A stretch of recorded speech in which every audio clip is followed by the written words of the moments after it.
Okay, good morning. Start ചെയ്യാം. Start ചെയ്യാം.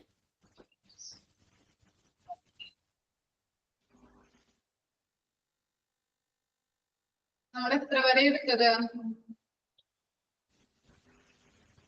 Purpose കഴിഞ്ഞില്ലേ നമ്മളുടെ? കഴിഞ്ഞല്ലേ? സ്റ്റേജസ് കഴിഞ്ഞില്ലേ നമ്മുടെ 4 സ്റ്റേജസ്? അതിനുശേഷം തുടങ്ങിയല്ലേ എടുക്കേണ്ടത്? ഈ ടോപ്പിക് തുടങ്ങിയല്ലേ എടുക്കേണ്ടത്? Negotiation is a two-way communication between buyer and seller. പറഞ്ഞിരുന്നോ അത്? പറഞ്ഞിരുന്നോ അല്ലെ? ജസ്റ്റ് എന്തായിരുന്നു നെഗോഷിയേഷൻ? ആർക്ക് പറയാം? വായിക്കുന്നുണ്ടോ എടുത്തു പോകുന്ന ഭാഗങ്ങള്?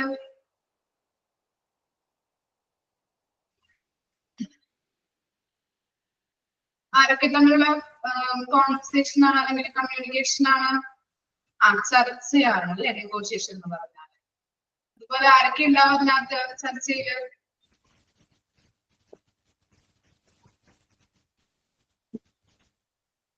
ആരൊക്കെ ഉണ്ടാവും? Buyer and seller. കേട്ടോ. Negotiation is a two-way communication between buyer and seller.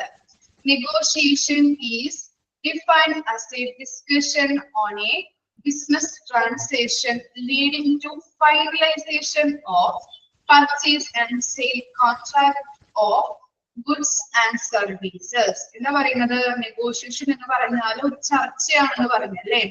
ആരൊക്കെ തമ്മിലുള്ള ചർച്ചയാണ്?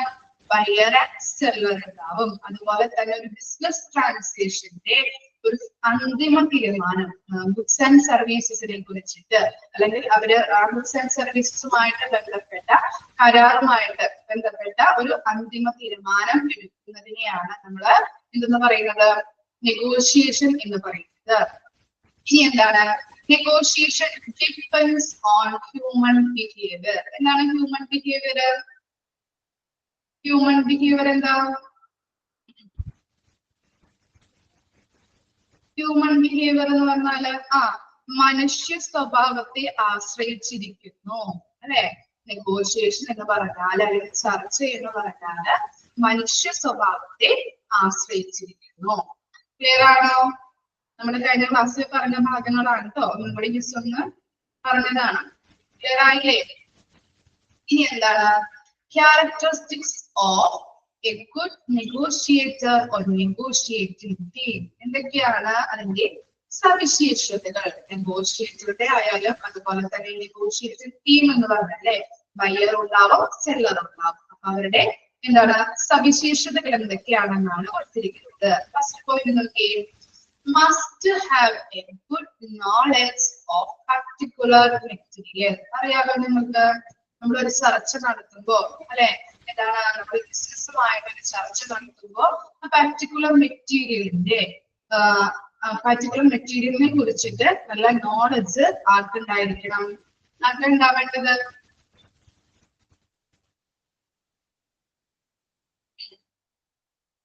ആർക്കുണ്ടാവണം?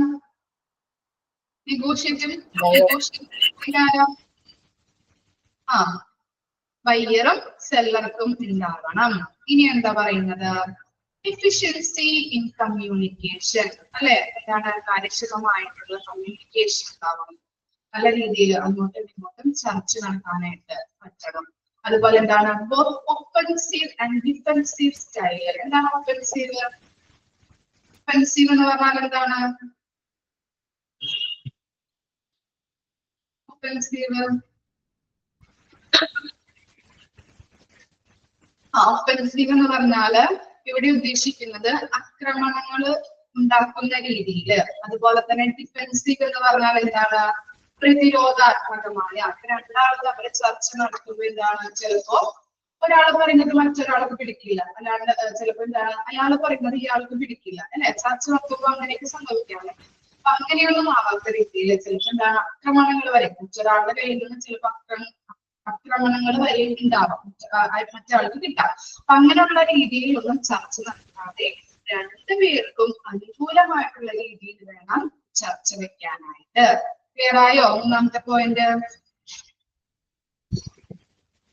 ഇനി എന്താണ്? Clear and rapid thinker.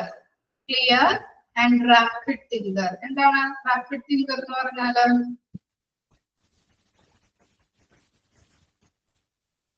Rapid thinker വേഗത്തിൽ അല്ലെ, എന്താണ് മറ്റുള്ളവരുമായിട്ട് ഇപ്പോൾ ചർച്ച വയ്ക്കുമ്പോൾ അവര് പറയുന്നത് കേട്ടിട്ട് എന്താണ് പെട്ടെന്ന് തന്നെ അവർക്ക് ആൻസർ കൊടുക്കാൻ കഴിവുള്ള ഒരു വ്യക്തിയായിരിക്കണം.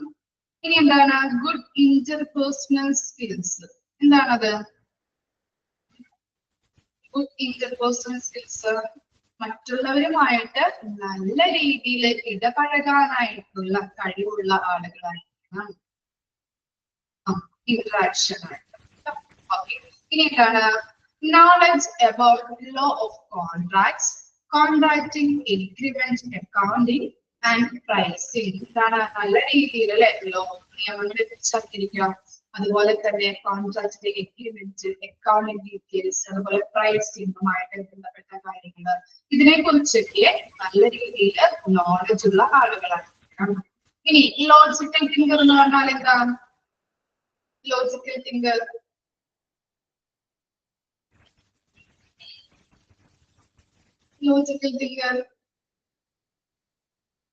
യുക്തിപരമായിട്ട് ചിന്തിക്കാൻ കഴിവുള്ള ആളായിരിക്കണം.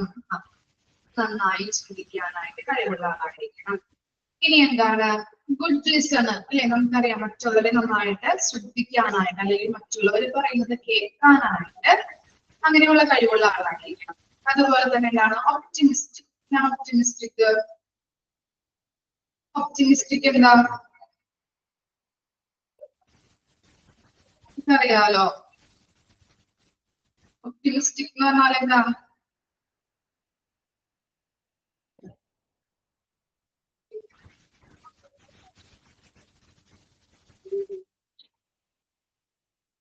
ശുഭാപ്തി വിശ്വാസമുള്ള ആളായിരിക്കണം. മനസ്സിലായോ? ശുഭാപ്തി വിശ്വാസം എന്നാണ് ഒപ്റ്റിമിസ്റ്റിക്കിന്റെ അർത്ഥം കേട്ടോ. ഇനി എന്താണ്? ഗുഡ് സെൻസ് ഓഫ് ഹ്യൂമർ അല്ലെ. ഹ്യൂമർ എന്ന് പറഞ്ഞാൽ അറിയാലോ. എന്താ ഹ്യൂമർ? ഹ്യൂമർ എന്താ? തമാശ അല്ലെങ്കിൽ കോമഡി പറയുന്ന അല്ലെ, അങ്ങനെയുള്ള ഒരു ആളും കൂടി ആയിരിക്കണം ആര്? നെഗോഷിയേറ്റർ എന്ന് പറയുന്നത്. മനസ്സിലായോ? ഇത്രയും കാര്യങ്ങളാണ് ക്യാരക്ടറിസ്റ്റിക്സ് ആയിട്ട് കൊടുത്തിരിക്കുന്നത്. എന്തൊക്കെയാ പറഞ്ഞത്? നല്ല രീതിയിൽ ആ മെറ്റീരിയൽസിനെ കുറിച്ചിട്ട് അറിവുണ്ടായിരിക്കണം. അതുപോലെ നല്ല രീതിയിൽ എഫിഷ്യന്റ് ആയിട്ട് കമ്മ്യൂണിക്കേറ്റ് ചെയ്യാൻ പറ്റുന്ന ആളായിരിക്കണം. അതുപോലെ എന്താണ്? രണ്ടുപേർക്കും അനുകൂലമായിട്ട് വേണം ആ ചർച്ച നടത്താനായിട്ട്. പിന്നെന്താ പറഞ്ഞത്? റാപ്പിഡ് തിങ്കർ ആയിരിക്കണം. ഇന്റർപേഴ്സണൽ സ്കിൽ അല്ലെ, മറ്റുള്ളവരുമായിട്ട് നല്ല രീതിയിൽ ഇടപഴകാനായിട്ട് കഴിവുള്ള ആളായിരിക്കണം. അതുപോലെ law of contract, contract agreement, accounting, pricing, ഇതിനെ കുറിച്ചിട്ട് നല്ല രീതിയിൽ അറിവുള്ള ആളുകളായിരിക്കണം. ലോജിക്കൽ തിങ്കർ ആയിരിക്കണം. ഗുഡ് ലിസണർ ആയിരിക്കണം. ശുഭാപ്തി വിശ്വാസമുള്ള ആളുകളായിരിക്കണം. അതുപോലെ സെൻസ് ഓഫ് ഹ്യൂമർ ഉണ്ടായിരിക്കണം. ഓക്കെ ആണോ? ജസ്റ്റ് ഒന്ന് പോയിന്റ്സ് ഒന്ന് വായിച്ചു നോക്കിയേ.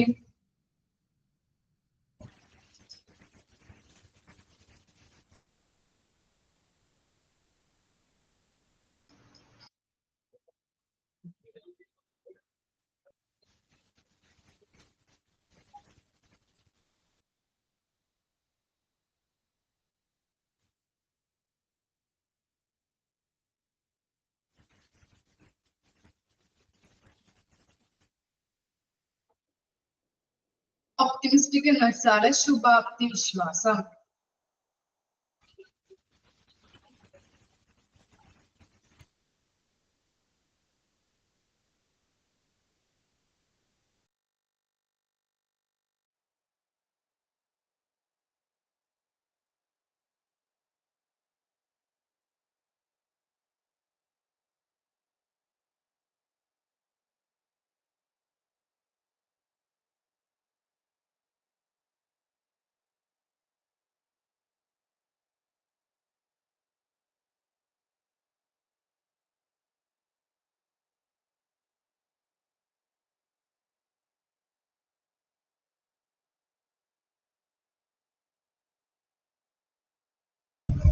ക്ലിയർ ആയോ? അറിയാവുന്ന കാര്യങ്ങൾ തന്നെയല്ലേ? ഡൗട്ട് ഉണ്ടോ ഇനി? ടോം ഓക്കെ ആണോ? Tom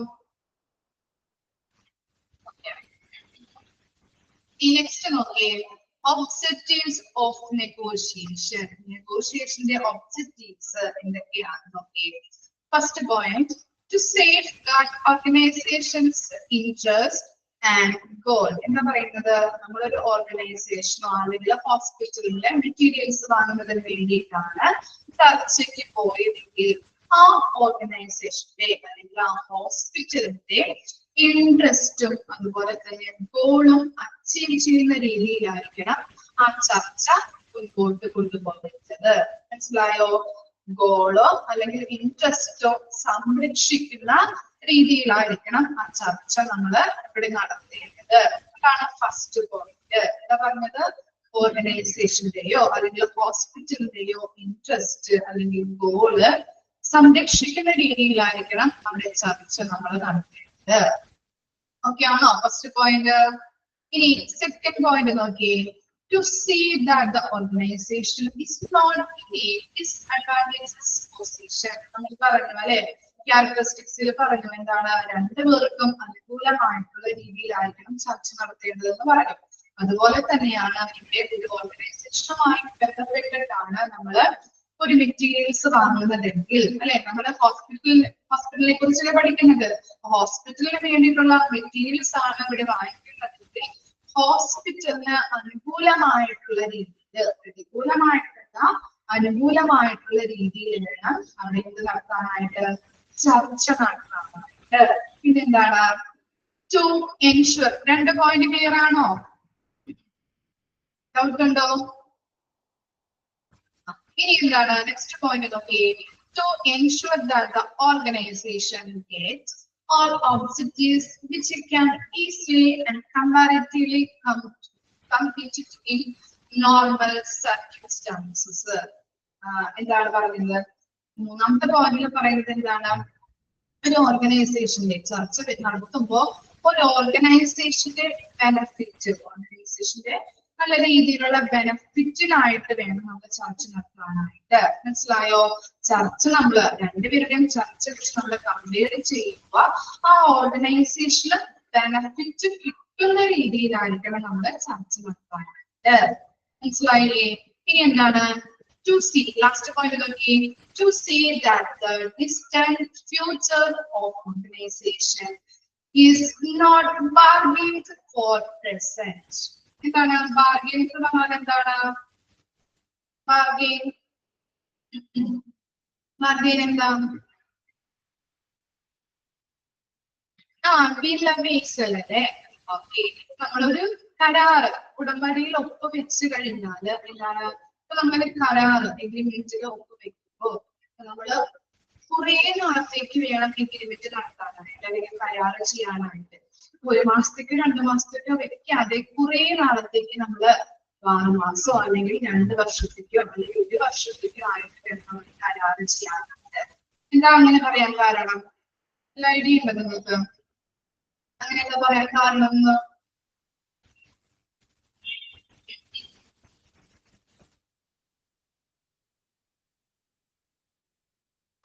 very good. സി അല്ലെ, പ്രൈസ് ചേഞ്ച് ആവില്ലേ? നമ്മളിപ്പോ 1 മാസത്തേക്കോ അല്ലെങ്കിൽ 2 മാസത്തേക്കോ ആണ് കരാറിൽ ഒപ്പുവെച്ചതെങ്കിൽ അതിൽ പറഞ്ഞ തുക അല്ലെങ്കിൽ ആ മെറ്റീരിയൽ നമുക്ക് തരുന്നത് ആ 2 മാസത്തേക്കായിരിക്കും. ആ കരാറ് കഴിച്ചിട്ടുണ്ടെങ്കിൽ നമുക്ക് എന്താണ്?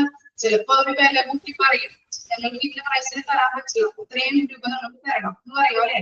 അപ്പൊ നമ്മൾ എന്ത് ചെയ്യണം? ഒരു കരാറിൽ നമ്മൾ ഒപ്പുവെക്കുമ്പോ അത് നല്ല രീതിയിൽ എന്താണ് 1 മാസത്തേക്കോ 2 മാസത്തേക്കോ വെക്കാതെ 1 വർഷത്തേക്കോ 2 വർഷത്തേക്കോ നമ്മൾ എന്ത് ചെയ്യണം? കരാറില് ഒപ്പുവെക്കണം. ക്ലിയർ ആയില്ലേ? ഇത്രയും കാര്യങ്ങളാണ് ഒബ്ജക്റ്റീവ്സ് ഓഫ് നെഗോഷിയേഷൻ എന്ന് പറഞ്ഞത്. ഇനി നെക്സ്റ്റ് പേജിൽ നോക്കിയേ, ഇത്രയും വരെ ക്ലിയർ ആണോ? 4 പോയിന്റ് പറഞ്ഞത്.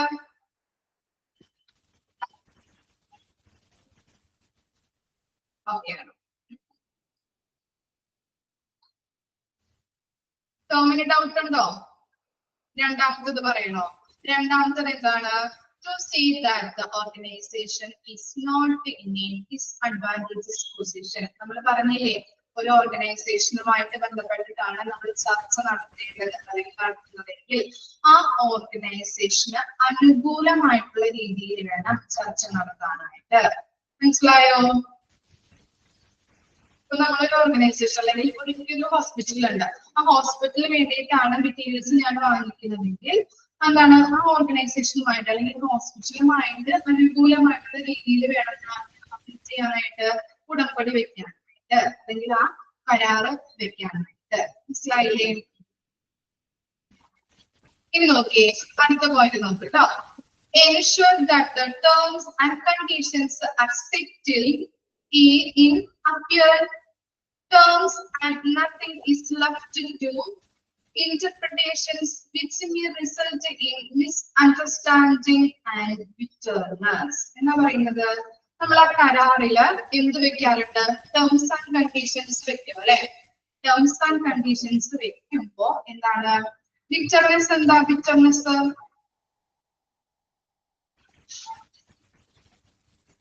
ബിറ്റർനെസ് കയ്പ് അല്ലെങ്കിൽ വിദ്വേഷം. മിസ്അണ്ടർസ്റ്റാൻഡിങ് അറിയാലോ, എന്താണ്? തെറ്റിദ്ധാരണ അല്ലെ? നമ്മളൊരു ടേംസ് ആൻഡ് കണ്ടീഷൻസ് അവിടെ സെറ്റിൽ ചെയ്യുമ്പോ രണ്ടുപേർക്കും തെറ്റിദ്ധാരണ ഉണ്ടാക്കാത്ത രീതിയിൽ വേണം സെറ്റിൽ ചെയ്യാനായിട്ട്. നമ്മൾ പറഞ്ഞു എന്താണ്? രണ്ടുപേർക്കും അനുകൂലമായിട്ടുള്ള രീതിയിൽ വേണം ആ കരാറ് മുൻപോട്ട് കൊണ്ടുപോകാൻ അല്ലെ? കൂടെ ടേംസ് ആൻഡ് കണ്ടീഷൻസ് ഉണ്ടാവും. എഗ്രിമെന്റ് ആവുമ്പോ അവിടെ എന്തുണ്ടാവും?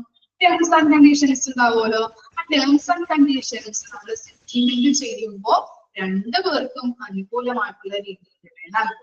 മറ്റ് ആർക്കും എന്താണ് തെറ്റിദ്ധാരണ ഉണ്ടാകാത്ത രീതിയിൽ വേണം അവിടെ എന്ത് ചെയ്യാനായിട്ട്? സെറ്റിൽമെന്റ് ചെയ്യാനായിട്ട്. ടേംസ് ആൻഡ് കണ്ടീഷൻസ് സെറ്റിൽമെന്റ് ചെയ്യാനായിട്ട്. മനസ്സിലായില്ലേ? ഇനി എന്താണ്? Formulating strategies, plan of actions designed to achieve a long-term aim, and tactics are vital part of negotiation. എന്താ ചെയ്യുന്നത്? Formulating strategies അല്ലെ? Strategies എന്താ? Strategies ഓർമ്മയുണ്ടോ? മാർക്കറ്റിംഗ് പഠിച്ചത് എന്തായിരുന്നു? Strategies very good. തന്ത്രങ്ങളല്ലേ? തന്ത്രങ്ങളെ നമ്മൾ ആവിഷ്കരിക്കണം. ഇവിടെ എന്താണ്? എങ്ങനെയാണ് ലോങ് ടേം ഗോള് അല്ലെങ്കിൽ ലോങ് ടേം എയിം അച്ചീവ് ചെയ്യാൻ തക്ക രീതിയിലുള്ള എന്തായിരിക്കണം? സ്ട്രാറ്റജീസ് ആയിരിക്കണം ആവിഷ്കരിക്കേണ്ടത്. മനസ്സിലായോ? ഓക്കെ ആണോ? രണ്ട് പോയിന്റും ഏതെങ്കിലും പോയിന്റ് ഡൗട്ട് ഉണ്ടോ? ഒന്നും കൂടി പറയണോ? ലാസ്റ്റ് രണ്ട് പോയിന്റ് ആണോ പറയേണ്ടത്? ലാസ്റ്റ് രണ്ട് പോയിന്റ് പറഞ്ഞു തരാം. എന്താണ്? ഫസ്റ്റ് നമ്മൾ പറഞ്ഞത് എന്താണ്? നമ്മള് ഇപ്പൊ ഒരു എഗ്രിമെന്റ് വെക്കുമ്പോ അതിനകത്ത് എന്തുണ്ടാവും? ടേംസ് ആൻഡ് കണ്ടീഷൻസ് ഉണ്ടാവുമല്ലോ. ഈ ടേംസ് ആൻഡ് കണ്ടീഷൻസ് സെറ്റിൽമെന്റ് ചെയ്യുമ്പോ രണ്ട് വ്യക്തികൾക്കും ബയ്യർക്കായാലും സെല്ലർക്കായാലും ഒരു മിസ്അണ്ടർസ്റ്റാൻഡിങ്, ഒരു തെറ്റിദ്ധാരണ ഉണ്ടാക്കാത്ത രീതിയിൽ അല്ലെങ്കിൽ രണ്ടുപേരും തമ്മിലൊരു വിദ്വേഷം ഉണ്ടാക്കാത്ത രീതിയിൽ വേണം ആ രണ്ട് കണ്ടീഷനും അതുപോലെ തന്നെ ടേംസ് ആൻഡ് കണ്ടീഷൻസും സെറ്റിൽ ചെയ്യാനായിട്ട്. ക്ലിയർ ആയോ? ഇനി എന്താണ്? ലാസ്റ്റ് വൺ എന്ന് പറയുന്നത് എന്താണ്? ഫോർമുലേറ്റിംഗ് സ്ട്രാറ്റജീസ് അല്ലെ? തന്ത്രങ്ങൾ ആവിഷ്കരിക്കണം. അപ്പോ ഇവിടെ തന്ത്രങ്ങൾ ആവിഷ്കരിക്കേണ്ടത് എങ്ങനെയാണ്? ലോങ് ടേം ആയിട്ട് വേണം. ആ ലോങ് ടേം എയിം സെറ്റിൽമെന്റ് ചെയ്യാനായിട്ട് അല്ലെങ്കിൽ അച്ചീവ് ചെയ്യാനായിട്ടുള്ള രീതിയിൽ വേണം ഇവിടെ തന്ത്രങ്ങൾ ആവിഷ്കരിക്കാനായിട്ട്. ക്ലിയർ ആണോ? തന്ത്രങ്ങൾ എന്ന് പറഞ്ഞാൽ എന്താണ്? നെഗോഷിയേഷന്റെ ഒരു വൈറ്റൽ പാർട്ടാണ് അല്ലെ? നമ്മളൊരു ബിസിനസ് തുടങ്ങുമ്പോ സ്ട്രാറ്റജീസ് നമ്മൾ എങ്ങനെ അറിയില്ലേ? ആവിഷ്കരിക്കാറില്ലേ? സ്ട്രാറ്റജീസ് ആണ് അതിന്റെ മെയിൻ പാർട്ടായിട്ട് വരുന്നത് അല്ലെ? സ്ട്രാറ്റജീസിലൂടെയാണ് കസ്റ്റമേഴ്സിനെ നമ്മൾ എന്ത് ചെയ്യുന്നത്? അട്രാക്ട് ചെയ്യുന്നത് ആ ബിസിനസ്സിലോട്ട്. നമ്മൾ ബിസിനസ് സ്റ്റാർട്ട് ചെയ്യുമ്പോൾ കസ്റ്റമേഴ്സിനെ അട്രാക്ട് ചെയ്യാൻ വേണ്ടിയിട്ട് എന്ത് വേണം? അവിടെ തന്ത്രങ്ങൾ മെനയണ്ടേ? തന്ത്രങ്ങൾ ആവിഷ്കരിക്കണ്ടേ നമ്മള്? അതിന് വേണ്ടിയിട്ട് എന്താണ് ഇവിടെ പറയുന്നത്? എന്താണ്? നെഗോഷിയേഷൻ ഒരു വൈറ്റലായിട്ടുള്ള പ്രധാനപ്പെട്ട ഒരു പാർട്ടാണ് ടാക്ടിക്സ്. ടാക്ടിക്സ് എന്ന് പറഞ്ഞാലും തന്ത്രങ്ങൾ തന്നെയാണ് കേട്ടോ. തന്ത്രങ്ങളായാലും സ്ട്രാറ്റജീസ് ആയാലും നെഗോഷിയേഷൻ ഒരു വൈറ്റൽ പാർട്ടാണ്. ഒരു ലോങ് ടേം എയിം അച്ചീവ് ചെയ്യാൻ തക്ക രീതിയിലുള്ള സ്ട്രാറ്റജീസ് ആയിരിക്കണം അവിടെ ആവിഷ്കരിക്കേണ്ടത്. ഓക്കെ ആണോ? ഈ നെക്സ്റ്റ് നോക്കിയേ, നെഗോഷിയേഷൻ കമ്മിറ്റി ഇമ്പോർട്ടന്റ് പാർട്ടാണ് കേട്ടോ. നെഗോഷിയേഷൻ കമ്മിറ്റിയിൽ ആരൊക്കെയാണ് ഉൾച്ചേർന്നിരിക്കുന്നത്? Includes of purchase manager, finance manager, particular person from the user department. എന്താ യൂസർ ഡിപ്പാർട്ട്മെന്റ്? എന്തായിരുന്നു യൂസർ ഡിപ്പാർട്ട്മെന്റ്? ഓർമ്മയില്ല? യൂസർ ഡിപ്പാർട്ട്മെന്റ് എന്ന് പറഞ്ഞാല്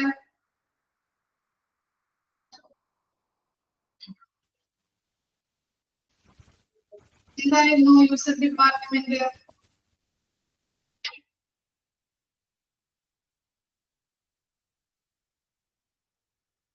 യൂസർ എന്ന് പറയുമ്പോ എന്താണ്? കസ്റ്റമർ അല്ലെ? എന്താണ് യൂസർ ഡിപ്പാർട്ട്മെന്റ് എന്ന് പറഞ്ഞു കഴിഞ്ഞാൽ എന്താണ്? മെറ്റീരിയൽസ് ഉപയോഗിക്കുന്ന ഡിപ്പാർട്ട്മെന്റ്. ഓർമ്മയുണ്ടാകെ പറഞ്ഞത് ഓർമ്മ വന്നിട്ടുണ്ടാവുമല്ലോ. അപ്പൊ ഇവിടെ എന്താണ്? യൂസർ ഡിപ്പാർട്ട്മെന്റിൽ ഒരു പർട്ടിക്കുലർ പേഴ്സൺ ഉണ്ടാവും കമ്മിറ്റിയില്. അതുപോലെ തന്നെ എന്താണ്? Mostly probably administration also. അതുപോലെ തന്നെ എന്താണ്? അഡ്മിനിസ്ട്രേഷനും കമ്മിറ്റിയിൽ ആരൊക്കെയാണ് ഉണ്ടാകുന്നത്? അടിയിൽ വരച്ച് നോട്ട് ചെയ്ത് പഠിക്കാനോ ഇമ്പോർട്ടന്റ് പാർട്ടാണ്. ആരൊക്കെയാണ് കമ്മിറ്റിയിലുള്ളത്? പർച്ചേസ് മാനേജർ ഉണ്ട്, ഫിനാൻസ് മാനേജർ ഉണ്ട്, അതുപോലെ തന്നെ യൂസർ ഡിപ്പാർട്ട്മെന്റിലെ പർട്ടിക്കുലർ പേഴ്സൺ ഉണ്ടാവും, അതുപോലെ തന്നെ അഡ്മിനിസ്ട്രേഷൻ ഉണ്ടാവും. ഓക്കെ ആണോ? 4 പേരാണ് കേട്ടോ ഈ നെഗോഷിയേഷൻ കമ്മിറ്റിയിലുള്ളത്. കിട്ടിയോ? ഇനി എന്താണ്? Process of negotiation.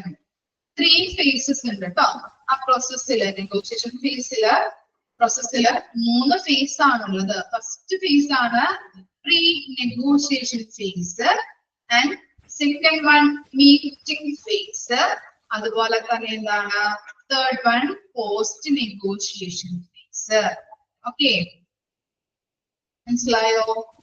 ഇനി എന്താണ് പ്രീ നെഗോഷിയേഷൻ phase എന്ന് പറഞ്ഞാൽ എന്താണ്? നെഗോഷിയേഷന് മുൻപുള്ള, ചർച്ചയ്ക്ക് മുൻപുള്ള phase ആണ് എന്ത്? Pre negotiation phase. കിട്ടിയോ ടോമേ? പ്രീ നെഗോഷിയേഷൻ phase എന്ന് പറഞ്ഞാൽ എന്താണ്? ചർച്ചയ്ക്ക് മുൻപുള്ള phase. അറിയില്ലെങ്കിൽ അവിടെ നോട്ട് ചെയ്ത് വെക്കാം കേട്ടോ. ഞാൻ പറയുമ്പോൾ തന്നെ നോട്ട് ചെയ്ത് വെക്കാം. പ്രീ നെഗോഷിയേഷൻ phase എന്ന് പറഞ്ഞാൽ ചർച്ചയ്ക്ക് മുൻപുള്ള phase ആണ് പ്രീ നെഗോഷിയേഷൻ phase. ഈ പ്രീ നെഗോഷിയേഷൻ phase-ല് 5 സ്റ്റെപ്പ് ഉണ്ട്. അതാണ് അടിയിൽ കൊടുത്തിരിക്കുന്നത്. നോക്കിയേ, 5 steps. 1 എന്താണ്? correct information about the material. അല്ലെ? മെറ്റീരിയൽസ് അല്ലെ, നമ്മള് വാങ്ങുന്നതുമായിട്ട് ബന്ധപ്പെട്ട ആ മെറ്റീരിയൽസിനെ കുറിച്ചുള്ള ഇൻഫർമേഷൻ അറിഞ്ഞിരിക്കണം. മനസ്സിലായോ? ഇതാണ് first step. Correct information about the material. ഇനി എന്താണ്? സെക്കൻഡ് സ്റ്റെപ്പ് എന്താണ്? അനാലിസിസ് അല്ലെ? Consistent of information with other tenders. നിങ്ങൾ കണ്ടിട്ടുണ്ടാവും മറ്റേ പേപ്പറിലൊക്കെ, പത്രത്തിലൊക്കെ ടെൻഡേഴ്സ് വിളിക്കുന്നു. കണ്ടിട്ടുണ്ടാവും നിങ്ങള്? ടെൻഡർ ക്ഷണിക്കുന്നു എന്നൊക്കെ പറഞ്ഞിട്ട്. അപ്പൊ എന്താണ്? അതിനകത്ത് കുറെ കരാറുകൾ ഉണ്ടാവും.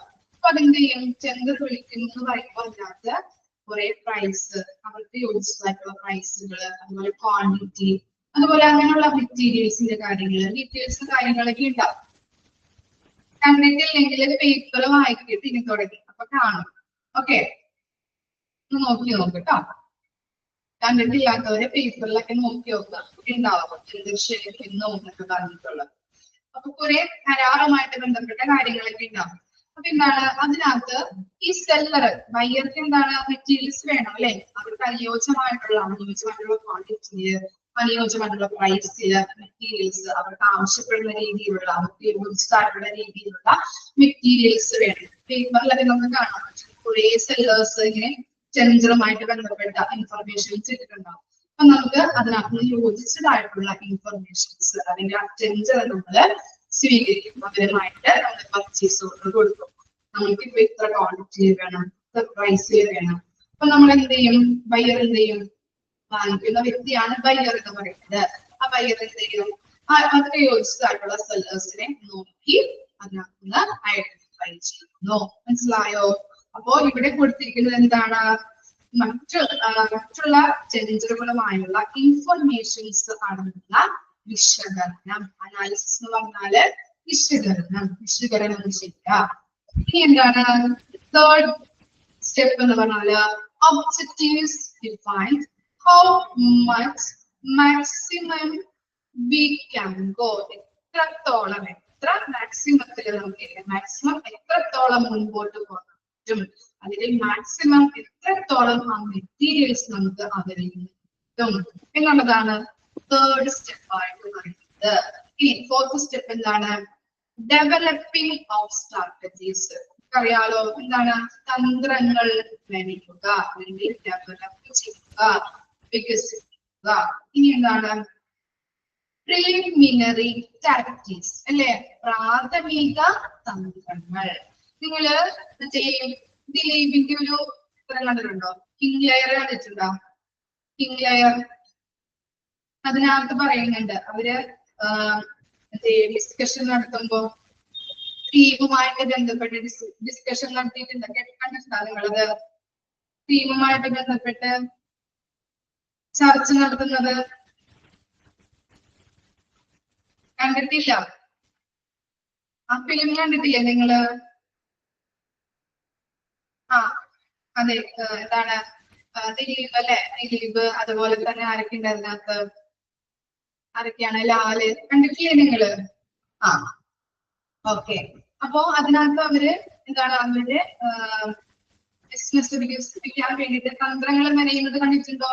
കൂടിയ ആലോചന നടത്താറ്, ചർച്ചകളൊക്കെ കണ്ടിട്ടുണ്ടോ? എന്നിട്ട് എന്താണ് ഈ ക്രീമുമായിട്ട് ബന്ധപ്പെട്ട കാര്യങ്ങൾ പറയുന്നുണ്ടോ? ക്രീമുമായിട്ട് ബന്ധപ്പെട്ട് എന്താണ് അത് മാർക്കറ്റിൽ ഇറക്കുമ്പോ 1 month ആണ് ആ ക്രീം യൂസ് ചെയ്യേണ്ടതെങ്കിൽ അതിന്റെ ഹോള് വലിപ്പം കൂട്ടുക. കേട്ടിട്ടുണ്ടോ നിങ്ങള്? കാണാത്തവര് ഒന്ന് പോയി കാണാം, ക്ലാസ് കഴിയുമ്പോൾ കണ്ടു നോക്കട്ടാ. ഹോള് വലിപ്പം കൂട്ടിട്ടുണ്ടെങ്കിൽ ഇപ്പൊ 1 month യൂസ് ചെയ്യുന്ന ക്രീം ആണെങ്കിൽ എന്താണ് അതിന്റെ പകുതി ആകുമ്പോ വരെ അത് ഹോളിന്റെ വലിപ്പം കൂടിയാൽ അതിന്റെ ക്വാണ്ടിറ്റി പുറത്ത് വരുന്നത് കൂടില്ലേ? ക്വാണ്ടിറ്റി. അപ്പൊ എന്താണ് 1/2 month ആകുമ്പോഴത്തേനും ആ പ്രൊഡക്റ്റ് തീരുകയും പെട്ടെന്ന് തന്നെ അവർക്ക് അല്ലെ മാർക്കറ്റിംഗ് കൂടുതൽ കൂട്ടാനായിട്ട് സാധിക്കുകയും ചെയ്യുന്നുണ്ട്. അങ്ങനെ ഒരു തന്ത്രം മെനയുന്നത് സെയിൽസ് കൂട്ടാനായിട്ട് പറ്റും. കാണാത്തവരൊന്ന് പോയി ഇതൊന്ന് കണ്ടോളൂ കേട്ടോ. ഓക്കെ. അതിനകത്ത് അവര് പ്രാഥമികമായിട്ട് തന്ത്രങ്ങൾ എടുക്കുന്നുണ്ട്. എക്സാമ്പിൾ കേട്ടോ. ഓക്കെ, മനസ്സിലായോ? അപ്പോ നെഗോഷിയേഷൻ ചർച്ചയ്ക്ക് മുൻപുള്ള ആ ഫേസില് 5 സ്റ്റെപ്പാണുള്ളത്. ഏതൊക്കെയാണ്? കറക്റ്റ് ഇൻഫർമേഷൻ അബൌട്ട് ദ മെറ്റീരിയലിനെ കുറിച്ചുള്ള കാര്യങ്ങൾ നമുക്ക് അറിയിക്കണം. അതുപോലെ തന്നെ ടെൻഡറുകൾ ക്ഷണിക്കുന്നുണ്ട് അല്ലെ? Analysis consisting of information with other tenders. മറ്റു ടെൻഡറുകളുമായിട്ടുള്ള ഇൻഫർമേഷൻസ് വിശകലനം ചെയ്യാം. ടെൻഡേഴ്സ് ഉണ്ടാവും, നമുക്ക് ടെൻഡേഴ്സ് നോക്കിയിട്ട് ഐഡന്റിഫൈ ചെയ്യണം, വിശകലനം ചെയ്യണം. അതുപോലെ തന്നെ എന്താണ് എത്രത്തോളം മാക്സിമം നമുക്ക് ഇവരുടെ കയ്യിൽ മെറ്റീരിയൽസ് നമുക്ക് കിട്ടും എന്നുള്ളത് നോക്കണം. അതുപോലെ തന്നെ ഡെവലപ്പ് ചെയ്യാം, സ്ട്രാറ്റജീസ് തന്ത്രങ്ങള് ഡെവലപ്പ് ചെയ്യാൻ വികസിപ്പിക്കുക. അതുപോലെ തന്നെ പ്രാഥമിക തന്ത്രങ്ങള് മെനയുക, ആവിഷ്കരിക്കുക. ഒക്കെയാണോ 5 സ്റ്റെപ്പും? ജസ്റ്റ് ഒന്ന് വായിച്ചു നോക്കിയേ. സ്റ്റെപ്പ് ഒന്ന് ജസ്റ്റ് ഒന്ന് വായിക്കുക.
ഓക്കെയാണോ സ്റ്റെപ്പ്? പ്രീ നെഗോഷിയേഷൻ ഫേസ് ഒക്കെ ആണോ?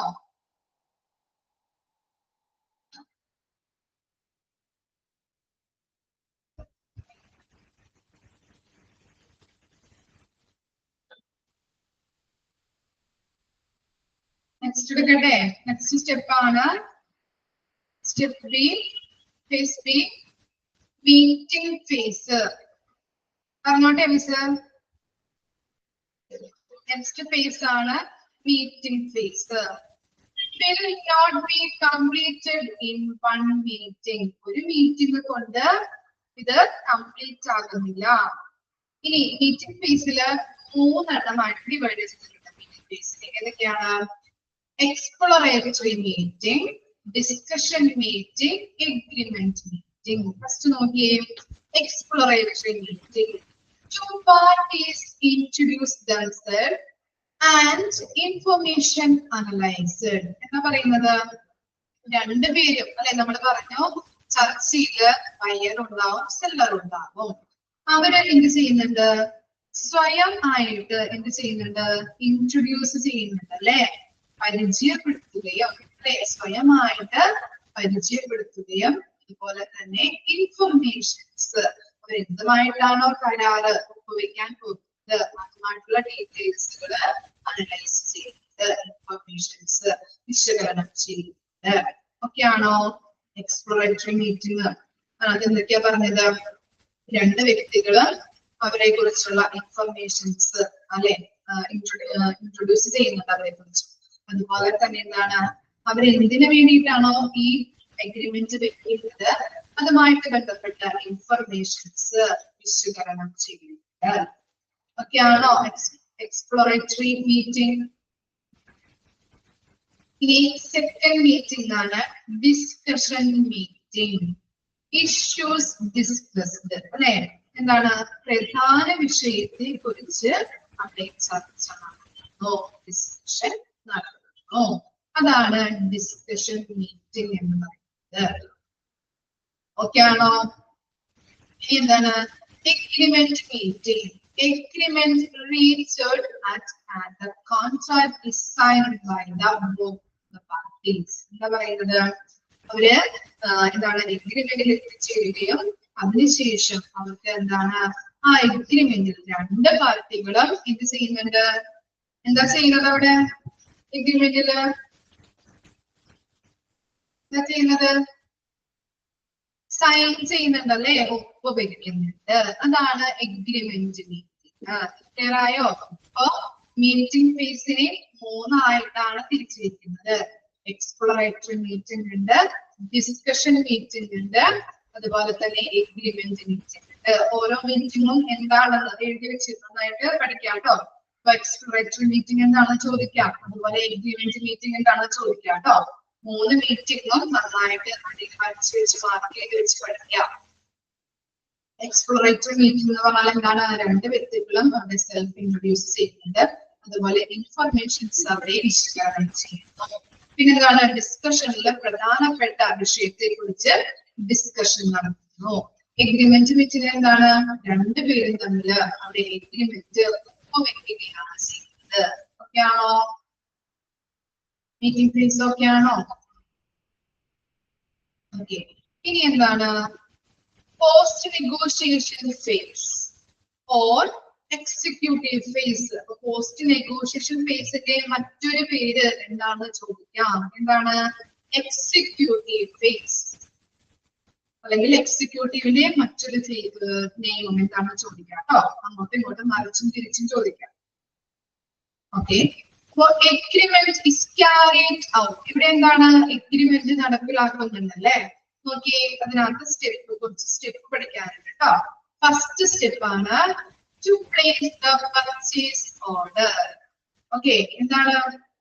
പർച്ചേസ് ഓർഡർ കൊടുക്കുന്നു. കിട്ടിയോ അത്? To place the purchase order. Purchase order buyer എന്ത് ചെയ്യുന്നുണ്ട്? സെല്ലർക്ക് കൊടുക്കുന്നു. ഇനി എന്താണ്? Inspection at source. ഇനി നമ്മൾ പർച്ചേസ് ഓർഡർ കൊടുക്കും. എന്താണ്? ഇനി നമ്മള് സാധനങ്ങള് അയാളുടെ കയ്യിൽ നിന്ന് വാങ്ങിക്കോ അല്ലെ. അപ്പൊ നമ്മൾക്ക് ഉറപ്പ് വരുത്താൻ വേണ്ടിയിട്ട് നമ്മൾ പോയിട്ട് കുറച്ച് അവിടെ എല്ലാ കാര്യങ്ങളും ഇൻസ്പെക്ഷൻ നടത്തേണ്ട പരിശോധന നടത്തണം അല്ലെ.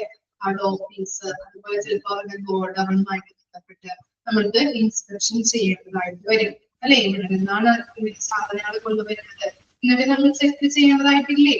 അതുകൊണ്ട് തന്നെ അവിടുത്തെ സോഴ്സ് എന്ന് പറയുന്നത് എന്താണ്? ആരിൽ നിന്നാണോ നമ്മൾ മെറ്റീരിയൽസ് വാങ്ങുന്നത് അതാണ് അവിടുത്തെ സോഴ്സ് എന്ന് പറയുന്നത്. ആ സോഴ്സ് നമ്മൾ എന്ത് ചെയ്യണം? ഇൻസ്പെക്ഷൻ ചെയ്യണം. ഈ സോഴ്സ് എന്ന് പറഞ്ഞാൽ ചിലപ്പോ ഗോഡൌൺ ആവാം, അല്ലെങ്കിൽ നമ്മുടെ ഓഫീസ്, വെയർ ഹൗസ്, അങ്ങനെയുള്ള കാര്യങ്ങളൊക്കെ ആവാം. അതൊക്കെ നമ്മൾ എന്ത് ചെയ്യണം? പരിശോധിക്കണം. അതാണ് inspection at the source. Clear ആണോ? രണ്ട് കാര്യങ്ങൾ ക്ലിയർ ആയോ? Place the purchase order, inspection at the source നോക്കിയാണോ?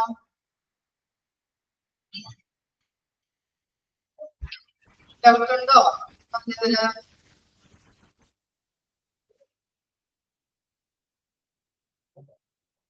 ഇനി നെക്സ്റ്റ് പറയട്ടെ. നെക്സ്റ്റ് എന്താണ്? To receive a particular item in our store. അല്ലെ, എന്താണ്? നമ്മുടെ സ്റ്റോറിലേക്ക് ഐറ്റംസുകൾ നമ്മൾ പർച്ചേസ് ഓർഡർ കൊടുത്തു, അവരത് കൊണ്ടുവന്നു അല്ലെ, നമ്മൾ അത് റിസീവ് ചെയ്ത് നമ്മുടെ സ്റ്റോറിലേക്ക് വെക്കണം. ഇനി നോക്കിയേ, സ്റ്റോറിലോട്ട് വെച്ചു. അതിനുശേഷം എന്ത് ചെയ്യണം? Inspection at our premises. എന്താ പറയുന്നത്? പരിശോധന കേട്ടോ. പ്രീമിസസ് എന്ന് പറഞ്ഞാല് എന്താണ്? പരിസര പരിശോധന എന്നൊക്കെ പറയും കേട്ടോ. അപ്പോ ഇൻസ്പെക്ഷൻ നടത്തണം. നമ്മള് സ്റ്റോറിലൊക്കെ കൊണ്ടുവന്ന് റിസീവ് ചെയ്ത് വെച്ചു, ഇനി നമ്മളെ ഇൻസ്പെക്ഷൻ ചെയ്യണം. എന്തിനു വേണ്ടിയിട്ടാണ് ഇൻസ്പെക്ഷൻ ചെയ്യുന്നത്? പറയാൻ പറ്റോ? എന്തിനു വേണ്ടിയിട്ടാണ്? പർച്ചേസ് ഓർഡർ കൊടുത്തു, അവർ ഐറ്റംസ് കൊണ്ടുവന്നു, നമ്മളത് ഇൻസ്പെക്ഷൻ ചെയ്യണം. എന്തിനു വേണ്ടിയിട്ടാണ് നമ്മൾ ഇൻസ്പെക്ഷൻ ചെയ്യുന്നത്? വെരി ഗുഡ്, ഡാമേജ് ഗുഡ്സ് ഉണ്ടോ നോക്കണം. അതുപോലെ പിന്നെന്താണ്? നല്ലതാണോ എന്ന് നോക്കണം. പിന്നെ ഡാമേജ് ഉണ്ടോന്ന് മാത്രം നോക്കിയാൽ മതിയോ? പിന്നെ എന്തൊക്കെ ചെക്ക് ചെയ്യണം? സേഫ് ആയിട്ട് കീപ്പ് ചെയ്യാം. പിന്നെ ഗുഡ് ഫോർ ഹെൽത്ത്. പിന്നെ എന്തൊക്കെയാണ് നമ്മൾ നോക്കേണ്ടത്? ഒരു സാധനം നമ്മൾ പർച്ചേസ് ചെയ്യുമ്പോൾ എന്തൊക്കെ നോക്കും? നമ്മൾ പറഞ്ഞു നോക്കിയേ.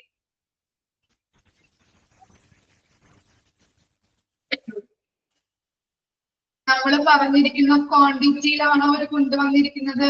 നമ്പർ ചെക്ക് ചെയ്യണ്ടേ? ഇത്ര ക്വാണ്ടിറ്റി ഉണ്ടോ എന്ന് നമ്മൾ ചെക്ക് ചെയ്യണം. അതുപോലെ ക്വാളിറ്റി, അതാണ് ഡാമേജ് ലിസ്റ്റിൽ പെടുത്താം. പിന്നെന്താ പറഞ്ഞത്?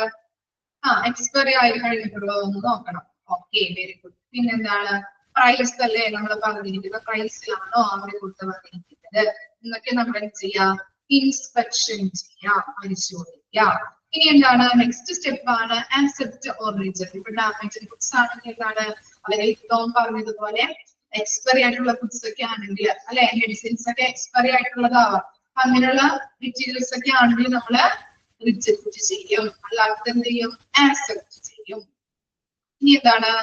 ഈ റെക്കോർഡ് ബുക്കിൽ എന്ത് ചെയ്യണം? സ്റ്റോർസ് റെക്കോർഡിൽ റെക്കോർഡ് ചെയ്തിരിക്കണം. അതുപോലെ ഇൻസ്റ്റാളിംഗ്, റെക്കോർഡ് ചെയ്തതിനു ശേഷം ഇൻസ്റ്റാൾ ചെയ്യാം. ക്യാപിറ്റൽ എക്യുപ്മെന്റ് ഓർ സ്റ്റോറിംഗ് അല്ലെ. ക്യാപിറ്റൽ എക്യുപ്മെന്റ് എന്താ? നമ്മൾ മുൻപ് പറഞ്ഞിട്ടുള്ളൂ ക്യാപിറ്റൽ എക്യുപ്മെന്റിന്റെ കാര്യം. എന്തായിരുന്നു ക്യാപിറ്റൽ എക്യുപ്മെന്റ്? ക്യാപിറ്റൽ എക്യുപ്മെന്റ് എന്ന് പറഞ്ഞാല് എന്താണ്? ഒരു അസറ്റ് ആണ്, സ്ഥിരമായിട്ടുള്ള ഒരു അസറ്റിനെയാണ് കമ്പ്യൂട്ടർ ഒക്കെ ക്യാപിറ്റൽ എക്യുപ്മെന്റ് ആണ്. അതുപോലെ തന്നെ മെഷീൻസ്, വെരി ഗുഡ്. മെഷീൻസ് ഒക്കെ എന്താണ്? ഒരു ആസ്തി എന്ന് പറയാം അല്ലെ, അസറ്റ് ആണെന്ന് പറയാം. നല്ല കുറെ നാള് നിലനിൽക്കുന്ന തരത്തിലുള്ള എക്യുപ്മെന്റിനെയാണ് ക്യാപിറ്റൽ എക്യുപ്മെന്റ് എന്ന് പറയുന്നത്. അതുപോലെ തന്നെ നല്ല വിലപിടിപ്പുള്ള ഐറ്റത്തിനെയാണ് ക്യാപിറ്റൽ എക്യുപ്മെന്റ് എന്ന് പറയുന്നത്. ഇപ്പൊ റേഡിയോളജി ഡിപ്പാർട്ട്മെന്റുമായിട്ട് ബന്ധപ്പെട്ട സ്കാനിങ് മെഷീൻസ് ഒക്കെ അല്ലെ, കുറെ നാള് നിലനിൽക്കുകയും അതുപോലെ തന്നെ നല്ല രീതിയിൽ വില ഉണ്ടാവും അല്ലെ, പ്രൈസ് കൂടുതലായിരിക്കും. അതുപോലെ computers, autoclave machines, sterilisation use ചെയ്യുന്ന ഓട്ടോക്ലേവ് മെഷീൻസ് ഒക്കെ ഇല്ലേ, അതൊക്കെ എന്താണ്? Capital equipment. ഓക്കെ ആണോ? അതെന്ത് ചെയ്യണം? നമ്മുടെ കൊണ്ടുവന്ന് വെച്ച് സ്വീകരിച്ചാൽ മാത്രം മതിയോ? അത് ഇൻസ്റ്റാൾ ചെയ്യേണ്ടേ? കമ്പ്യൂട്ടറൊക്കെ ഇൻസ്റ്റാളേഷൻ ചെയ്യാം, സ്റ്റോർ ചെയ്യാം. അതുപോലെ തന്നെ എന്ത് ചെയ്യാം? പിന്നീട് അതിന്റെ പേര് കൊടുക്കാം. ഇത്രയും കാര്യങ്ങളാണ് സ്റ്റെപ്പ്. എന്തിന്റെ സ്റ്റെപ്പ്? പോസ്റ്റ് നെഗോഷിയേഷൻ ഫേസിന്റെ സ്റ്റെപ്പ് ആയിട്ട് വരുന്നത്. എന്തൊക്കെയാ പറഞ്ഞത്? നമ്മൾ പർച്ചേസ് ഓർഡർ സ്വീകരിച്ചു, അവിടെ പോയിട്ട് അല്ലെ നമുക്ക് തരുന്ന അല്ലെങ്കിൽ സപ്ലയേഴ്സിന്റെ കാര്യങ്ങളൊക്കെ ഓഫീസ് കാര്യമായിട്ട് ബന്ധപ്പെട്ട എല്ലാ കാര്യങ്ങളും നമ്മൾ പോയിട്ട് ഇൻസ്പെക്ഷൻ നടത്തി ഓർഡർ കൊടുത്തതിനു ശേഷം അവര് നമ്മുടെ കയ്യില് ഹോസ്പിറ്റലാണെങ്കിൽ അവിടേക്ക് സാധനങ്ങൾ റിസീവ് ചെയ്തു, നമ്മൾ സ്വീകരിച്ചു. അതിനുശേഷം നമ്മൾ ഇൻസ്പെക്ഷൻ നടത്താം.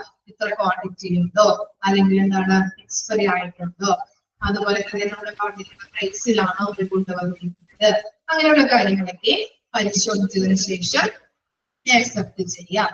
റിജക്ട് ചെയ്യേണ്ടത് ഡാമേജ് ആയിട്ടുള്ള ഗുഡ്സ് ഒക്കെ ആണെങ്കിൽ റിജക്ട് ചെയ്ത് കൊടുക്കാം. അതുപോലെ എന്താണ് നമ്മുടെ സ്റ്റോഴ്സ് റെക്കോർഡിൽ എന്ത് ചെയ്യണം? അത് റെക്കോർഡ് ചെയ്യണം. അതുപോലെ ക്യാപിറ്റൽ എക്യുപ്മെന്റ്സ് അതുപോലുള്ള എക്യുപ്മെന്റ്സ് ഒക്കെ ആണെങ്കിൽ ഇൻസ്റ്റലേഷൻ നടത്താം, എക്യുപ്മെന്റ്സ് ഒക്കെ സ്റ്റോർ ചെയ്യണം. അങ്ങനെ അതിനുശേഷം എന്താണ് ഐറ്റംസ് സ്വീകരിച്ചു, നമ്മൾ പേയ്മെന്റ് കൊടുത്തിട്ടില്ലല്ലോ, അതിനുശേഷം നമ്മൾ എന്ത് ചെയ്യാം? പേയ്മെന്റ് ഓക്കെ ആണോ? ഇത്രയും കാര്യങ്ങള് ജസ്റ്റ് ഒന്ന് വായിച്ചു നോക്കിയേ, പ്ലീസ് ഒന്ന് വായിച്ചു നോക്കൂ കേട്ടോ.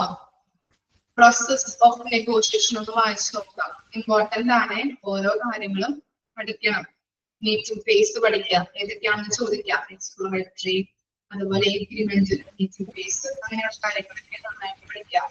അതുപോലെ തന്നെ പോസ്റ്റ് നെഗോഷിയേഷൻ ഫേസിന്റെ മറ്റൊരു പേര് എന്താണ് എന്നുള്ളത് വരാം. അതുപോലെ സ്റ്റെപ്പ് കാര്യങ്ങൾ ചോദിക്കാം കേട്ടോ. സ്റ്റെപ്പ് വായിച്ചു നോക്കി.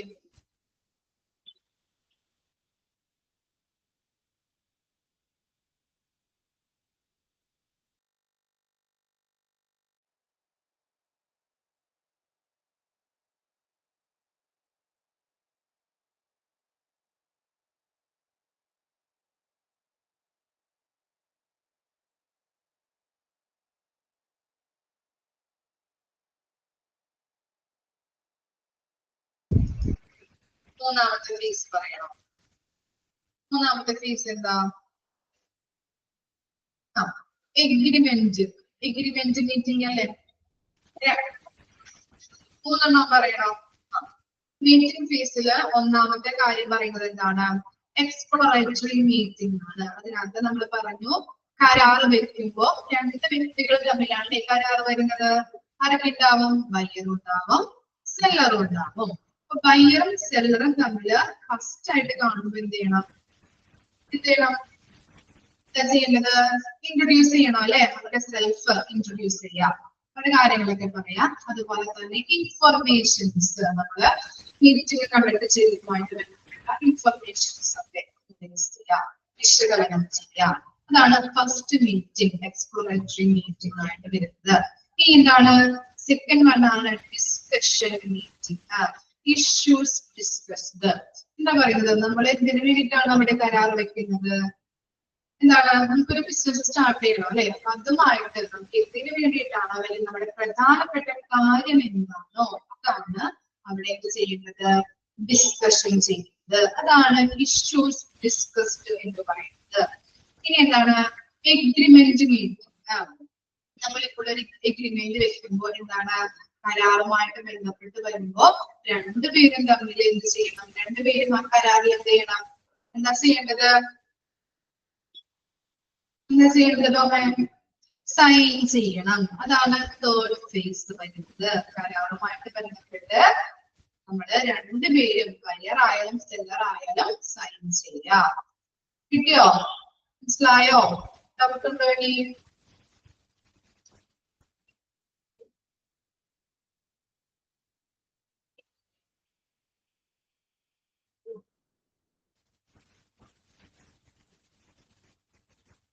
നെക്സ്റ്റ് ടോപ്പിക് എടുക്കാം.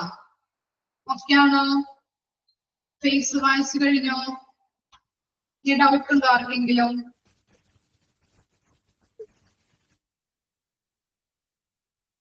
നെക്സ്റ്റ് നോക്കിയേ, ഇതും കൂടി എടുത്തിട്ട് നമുക്ക് വൈൻഡപ്പ് ചെയ്യാം കേട്ടോ. എന്താണ്? പർച്ചേസിംഗ് പ്രൊസീജിയർ നമ്മൾ പറഞ്ഞിട്ടുള്ള കാര്യം തന്നെയാണ് കേട്ടോ. ഫസ്റ്റ് പ്രൊസീജിയറിൽ ഫസ്റ്റ് എന്താ? പർച്ചേസ് റിക്വസിഷൻ അല്ലെ? റിക്വസിഷൻ എന്ന് പറഞ്ഞാൽ എന്താ? റിക്വസിഷൻ അഭ്യർത്ഥന നടത്തുക അല്ലെ? അഭ്യർത്ഥന. ആരുമായിട്ടാണ് അഭ്യർത്ഥന നടത്തുന്നത്? ഹോസ്പിറ്റൽ ആണെങ്കിൽ ഓരോ ഡിപ്പാർട്ട്മെന്റിനും സാധനങ്ങൾ ആവശ്യമായിട്ട് വരും അല്ലെ. അപ്പൊ സാധനങ്ങൾ ഉപയോഗിക്കുന്ന ഡിപ്പാർട്ട്മെന്റ് ആരാ? User department. ആ യൂസർ ഡിപ്പാർട്ട്മെന്റ് ആരോടാണ് അഭ്യർത്ഥന നടത്തുന്നത്? ഏത് ഡിപ്പാർട്ട്മെന്റിനോടാണ്? നിങ്ങൾക്ക് ഇന്ന പ്രൊഡക്റ്റ് വേണം അല്ലെങ്കിൽ ഇന്ന മെറ്റീരിയൽ ആവശ്യമാണ് എന്ന് പറയുന്നത് ആരോടാണ്? ആരോടാണ്? ഏത് ഡിപ്പാർട്ട്മെന്റിനോടാണ് അഭ്യർത്ഥന നടത്തുന്നത്? പർച്ചേസ് ഡിപ്പാർട്ട്മെന്റിനോടല്ലേ? പർച്ചേസ് ഡിപ്പാർട്ട്മെന്റിനോടാണ് അഭ്യർത്ഥന നടത്തുന്നത്. Okay, purchase requisition. Requisition means അഭ്യർത്ഥന അല്ലെങ്കിൽ ആവശ്യങ്ങൾ. Okay, receive from user department to the purchase department.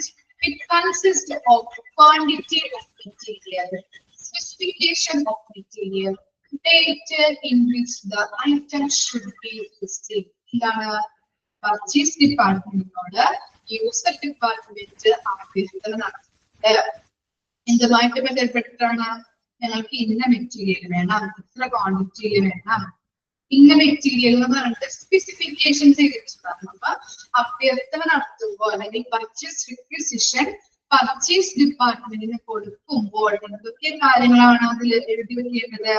Quantity of material, എത്ര ക്വാണ്ടിറ്റി വേണം, അതുപോലെ സ്പെസിഫിക്കേഷൻ, ഇന്ന മെറ്റീരിയൽ വേണം അല്ലെ, സ്പെസിഫൈ ചെയ്ത് പറഞ്ഞിട്ടുണ്ടാവും. പർട്ടിക്കുലർ മെറ്റീരിയൽ എന്ന് പറഞ്ഞാൽ സ്പെസിഫൈ ചെയ്ത് പറഞ്ഞിട്ടുണ്ടാവും. അതാണ് സ്പെസിഫിക്കേഷൻ എന്ന് പറയുന്നത്. പിന്നെന്താണ്? ഇന്ന ഡേറ്റിന് നിങ്ങൾക്ക് അത് ലഭിക്കണം എന്ന് പറഞ്ഞിട്ടുണ്ടാവും. അപ്പൊ ഇത്രയും കാര്യങ്ങളാണ് പർച്ചേസ് റിക്വസിഷനിൽ ഉണ്ടാകുന്നത്. ഏതൊക്കെയാണ്? Quantity of material, specification of material, date. കിട്ടിയോ? ക്ലിയർ ആണോ പർച്ചേസ് റിക്വസിഷൻ? ഓക്കെ, ഇനി നോക്കിയേ നെക്സ്റ്റ്. പർച്ചേസ് റിക്വസിഷൻ കൊടുത്തു. ഈ നെക്സ്റ്റ് ആണ് ഇത് പർച്ചേസ് എൻക്വയറി. എൻക്വയറി എന്ന് പറഞ്ഞാൽ എന്താണ്? അന്വേഷണം അല്ലെ. പർച്ചേസ് ഡിപ്പാർട്ട്മെന്റ് എന്ത് ചെയ്യും? സപ്ലയേഴ്സിനോട് എൻക്വയറി നടത്തും. ഞങ്ങൾക്ക് ഇന്ന ഡേറ്റിന് കിട്ടണം, ഇത്ര ടൈമിന് കിട്ടണം, അതുപോലെ ഇത്ര ക്വാണ്ടിറ്റിയിൽ കിട്ടണം, തരാൻ പറ്റോ എന്ന് അന്വേഷിക്കൂലേ? അതാണ് പർച്ചേസ് എൻക്വയറി.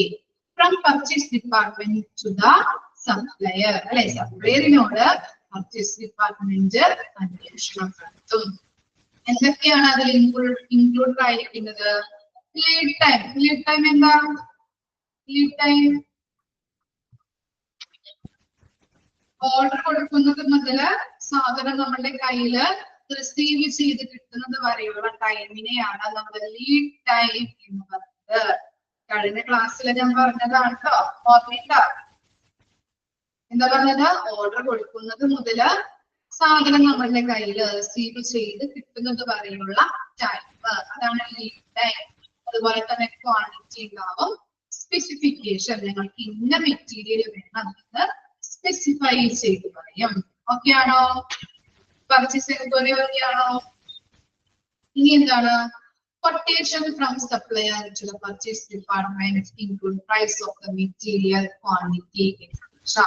നമ്മൾ പറഞ്ഞു അല്ലെ, പേപ്പറിലൊക്കെ നമ്മൾ ചെഞ്ചില് വിളിക്കുന്നു അല്ലെ, ക്ഷണിക്കുന്നു എന്നൊക്കെ പറഞ്ഞ് കാണാറില്ലേ? പല ടെൻഡേഴ്സും പല കൊട്ടേഷൻസും നമ്മൾ കാണും. അതിനകത്ത് നമ്മൾ എന്ത് ചെയ്യും? കമ്പാരിറ്റീവ് സ്റ്റേറ്റ്മെന്റ് ഡിഫറെന്റ് കൊട്ടേഷൻസ് നമുക്ക് യോജിച്ചതായിട്ടുള്ള പല പല സെല്ലേഴ്സ് ഉണ്ടാവും. ഇത്ര ക്വാണ്ടിറ്റിയിൽ ഇത്ര പ്രൈസിൽ നമ്മൾക്ക് ഏറ്റവും കുറഞ്ഞത് എങ്ങനെയാണ് വേണ്ടത്? കുറഞ്ഞ പ്രൈസിൽ നല്ല ക്വാളിറ്റിയിൽ ഇത്രയും ക്വാണ്ടിറ്റിയിൽ വേണം അല്ലെ. അപ്പൊ അങ്ങനെയുള്ള സെല്ലേഴ്സെ നമ്മൾ എന്ത് ചെയ്യും? കമ്പയർ ചെയ്ത് നമുക്ക് ഏത് വേണം എന്നുള്ളത് നോക്കിയിട്ട് അല്ലെങ്കിൽ ടെൻഡർ നമ്മൾ നോക്കിയിട്ട് ചെയ്യും. അതിൽ നിന്ന് നമ്മൾ സെലക്ട് ചെയ്യും. നമുക്ക് യോജിച്ചതായിട്ടുള്ള സെല്ലേഴ്സിനെ കമ്പയർ ചെയ്ത് നോക്കിയിട്ട് നമ്മൾ സെലക്ട് ചെയ്യും. അതാണ് ടീയിൽ പറയുന്നത്. ഓക്കെ ആണോ? അത്ര വരെയും ക്ലിയർ ആണോ?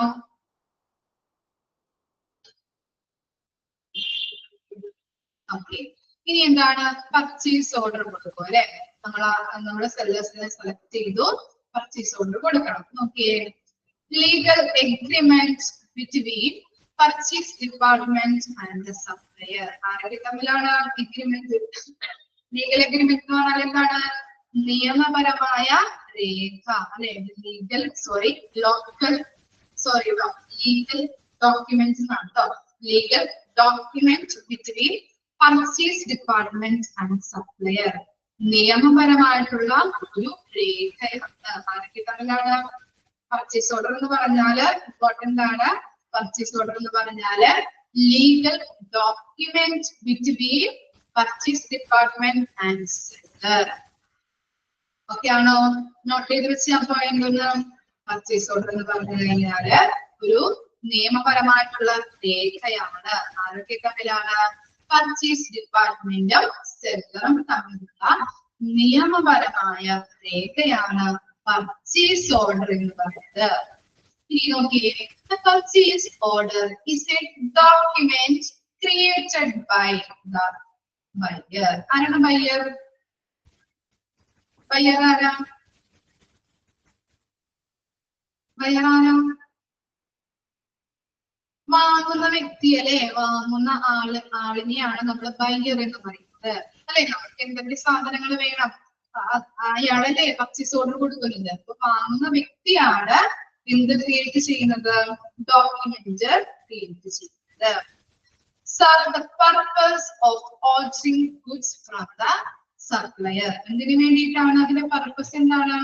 അദ്ദേഹം എന്തിനു വേണ്ടിയിട്ടാണ് ഈ എഗ്രിമെന്റ് ക്രിയേറ്റ് ചെയ്യുന്നത്? കറക്റ്റ് ഓർഡറില് ഗുഡ്സ് സപ്ലയറുടെ കയ്യിൽ നിന്ന് കിട്ടാൻ വേണ്ടിയിട്ടാണ് അങ്ങനെ ആ എഗ്രിമെന്റ് ക്രിയേറ്റ് ചെയ്യുന്നത്. ഓക്കെ ആണോ? ഇത്രയും പറഞ്ഞത് ക്ലിയർ ആണോ? ഓക്കെ.